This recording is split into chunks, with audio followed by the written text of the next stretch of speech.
दोस्तों, हम आज आपको एक ऐसे गांव के बारे में बताने जा रहे हैं जिसे छोटी काशी के नाम से भी जाना जाता था।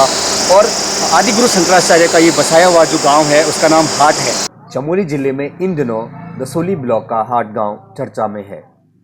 हालांकि इस गांव की पहचान आज से ही नहीं आदिकाल से है।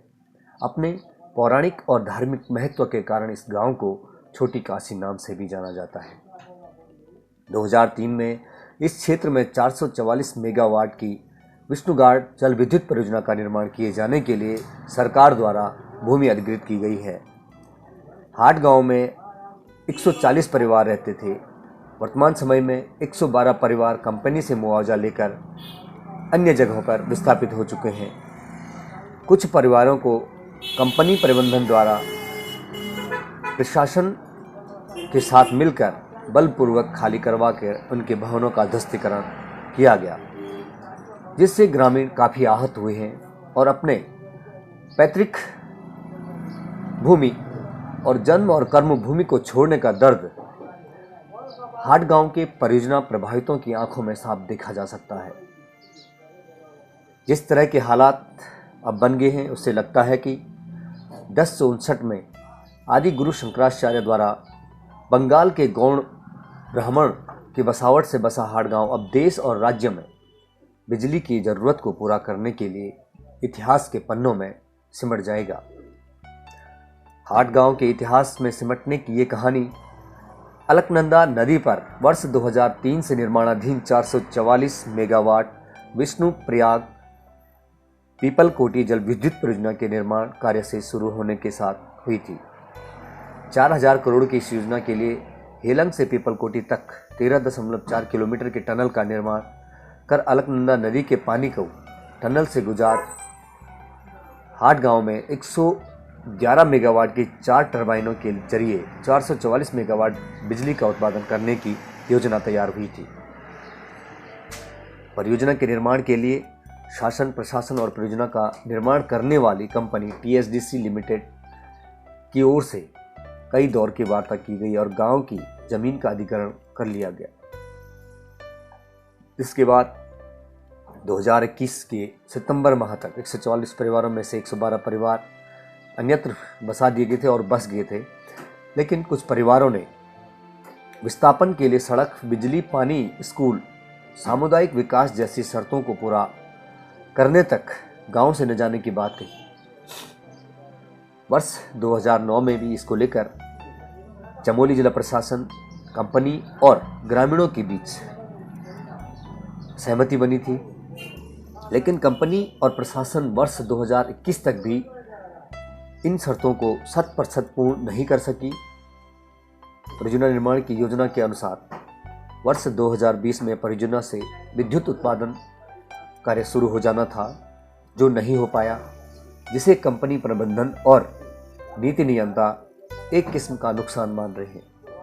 ऐसे में इन परिवारों के मुआवजा न लिए जाने के बाद भी जिला प्रशासन की मदद लेकर गांव के आखिरी बचे 16 भवनों को ध्वस्तीकरण किया जाता है और गांव के ग्राम प्रधान राजेंद्र हटवाल, ज्येष्ठ प्रमुख पंकज हटवाल, मुकेश गेरौड़ा, नर्मदा देवी को पुलिस कस्टडी में रखकर भवनों को तोड़ दिया जाता है।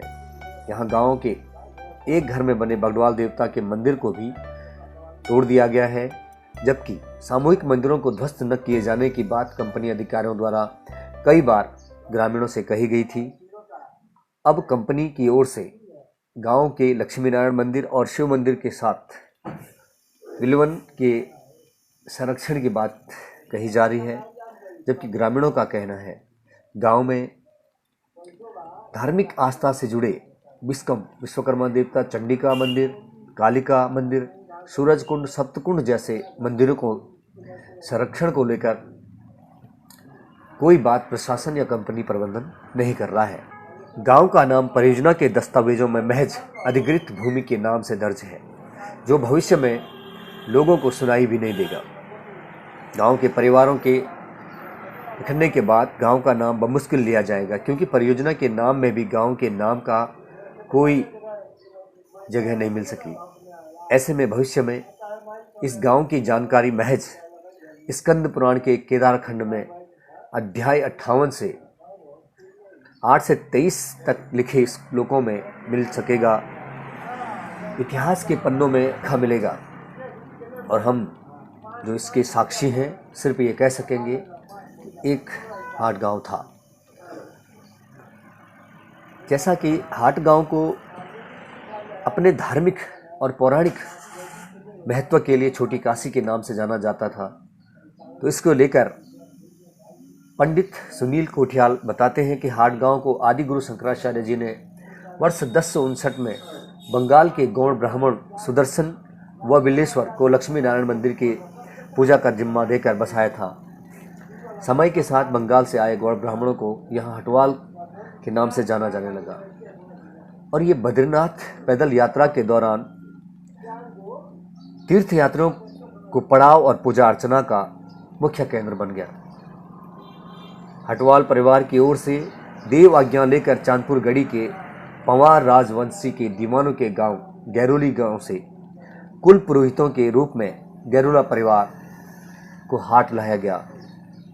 वहीं बद्रीनाथ यात्रा के दौरान कुमाऊं क्षेत्र से आए पंथ वैद्य परिवार भी गांव में बस गया, जिसके बाद हटवाल जाति के ब्राह्मणों के हाट गांव में गैरोला और पंथ जाति के ब्राह्मण भी निवास कर रहे हैं। वहीं पंडित कोठियाल के अनुसार यह क्षेत्र हिंदू धार्मिक मान्यता के अनुसार 9 नागों की परिकल्पना में शामिल सफ़ेद नाग, जिसे दूधाधारी नाग माना जाता है, का निवास स्थान भी है।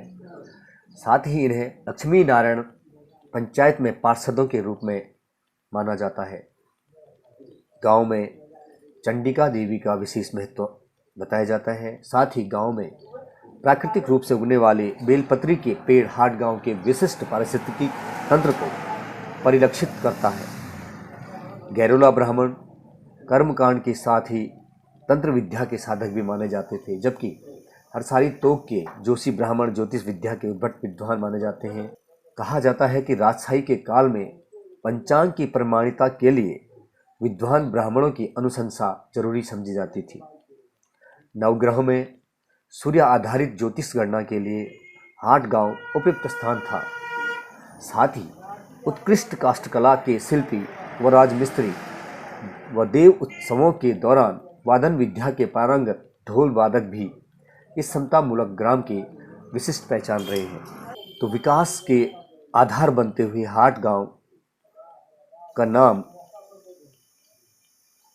केवल इतिहास के पन्नों में सिमट कर रह जाएगा। आज भी हाट गांव के ग्रामीण लगातार शासन और प्रशासन के सामने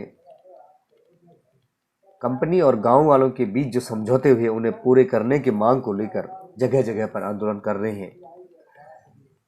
और उनका कहना है कि प्रशासन और टीएचडीसी कंपनी ने किस तरह से उन्हें अपने घरों से, अपने पैतृक जन्मभूमि से बेदखल किया है।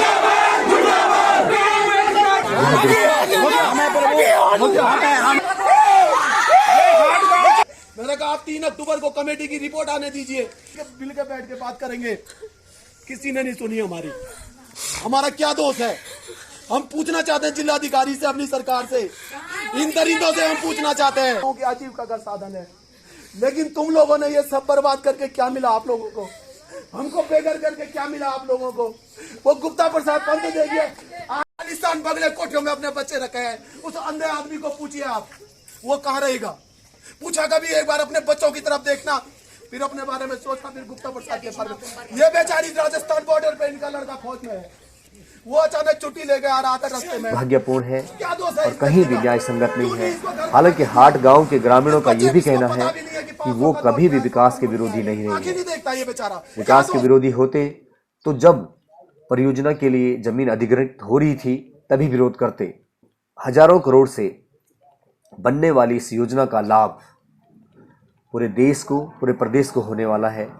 इसको लेकर गांव के लोगों ने हमेशा ही प्रशासन और कंपनी प्रबंधन का सहयोग किया, लेकिन जिस तरह से कंपनी प्रबंधन और प्रशासन द्वारा लोगों की भावनाओं को आहत करते हुए जोर जबरदस्ती तरीके से भावनाओं का ध्वस्तीकरण किया गया, वह दुर्भाग्यपूर्ण है। इसी को लेकर ग्रामीण आज किसके घर शासन जाएगा? और आरएन प्रशासन सिंह के बोला होटल में रुक ले। सामने न्याय की आरएन गुहार सिंह, लगा रहे हैं। तू रुक। जो हमारा गांव है हाट, तो यहाँ से पैदल जाते थे और जगतगुरु शंकराचार्य जी ने इस काशी को बसाया था। हमारे यहाँ पौराणिक धरोहर है सारे, लक्ष्मी नारायण का मंदिर है और नानी काशी के स्वरूप में जितने भी काशी में विद्यमान जितने चीज़ें हैं वो यहाँ पे पाई जाती हैं। सारी चीज़ें हैं वो एक एक करके अगर आप चाहें तो उसका पूरा वर्णन कर देता हूँ और स्कंद पुराण में भी इसका वर्णन है पूरा। अब आज हम शुरू से ही मना करे थे कि आप इसको अधिग्रहण मत करिए और परियोजना को बनाइए किसी दूसरी तरीके से उस तरह से करिए ताकि इस काशी का स्वरूप भी बना रहे। अस्य उत्तरस्याम दिशिरेवतात्मा हिमालयो नाम नगाधिराज, ये महाकवि कालिदास ने रघुवंश महाकाव्य में कहा है। लेकिन इस नगाधिराज को आज हम इस नगाधिराज के तरीके से नहीं रहना चाहते, हम इसको अपने तरीके से अपने अनुरूप बनाने की बात कर रहे हैं। जिद है हमें